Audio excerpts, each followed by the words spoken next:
I would now like to introduce U.S. Member of Congress Robin Kelly, who represents the 2nd Congressional District of Illinois.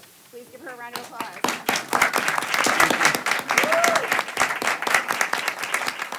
Good afternoon, everyone. Excuse my voice. I'd like to thank Food Tank and the Food is Medicine Institute at Tufts University for inviting me to speak today. It's great to see everyone so shortly after your 2nd annual Food is Medicine Advocacy Day. You all need a bigger room, though. Just last month, I toured a food pantry back in my district. It was actually in Dalton, Illinois, where our new Pope is from. So I'm proud to claim the Pope.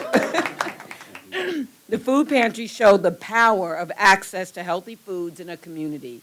Many of my constituents live closer to a McDonald's than a grocery store, like most Americans. But Free Indeed in Dalton offers free, healthy food for the community. It also has supplies like diapers and household cleaning items.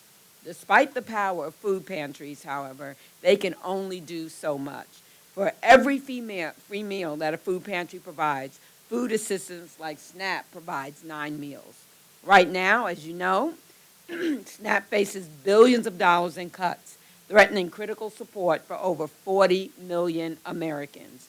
In my district alone, almost 190,000 people rely on SNAP to put food on the table, not because they want to rely on SNAP, but because they simply have no other choice. While SNAP benefits work to address food insecurity and serve as a baseline for nutrition, Food is Medicine interventions can tackle the enormous burden of diet-related diseases. Everyone, no matter where they live or their income level, deserves healthy foods that fuel their bodies and mind. And, you know, I talk about the unserved and the underserved. I live in a middle-income, some upper-middle-income community. It took us forever to get a grocery store. So it doesn't mean that you live in a low-income area because you don't have access. Even people that don't have access also. Most Americans, though, have eating patterns that do not align with the recommendations for good health. In Illinois, 1 in 5 adults don't eat vegetables every day, and 2 in 5 adults don't eat fruit every day. I'm probably in that stat. This contributes to why Americans spend $1.1 trillion each year to treat diet-related diseases. The best medicine, as you know, is preventative medicine, and that includes food. Healthy foods can help prevent diet-related diseases like type 2 diabetes, heart disease, high blood pressure, and poor bone health. But we know there's more to it than just saying, eat your veggies. Last Congress, I introduced a Fueling Optimal Outcomes Through Diet or Food for Health Act. I plan to reintroduce my Food for Health Act again this Congress, and I look forward to working with my colleagues on both sides of the aisle. It was great to hear that Congressman Buddy Carter and Dr. Greg Murphy spoke about their passion for this important issue earlier. Remind them to sign on to my bill.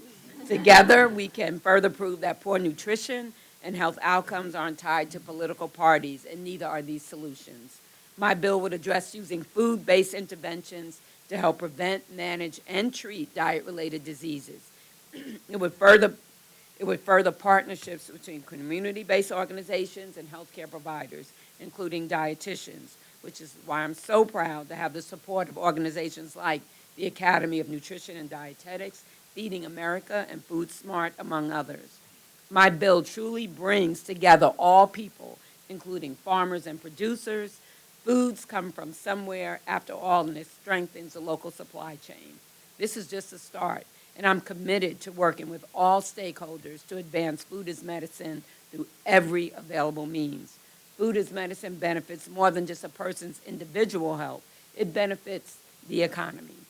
Tufts University estimates that if all eligible Americans received medically tailored meals, we could save $20 billion, I said $20 billion, in healthcare costs in the first year alone. We could prevent 3.5 million hospitalizations.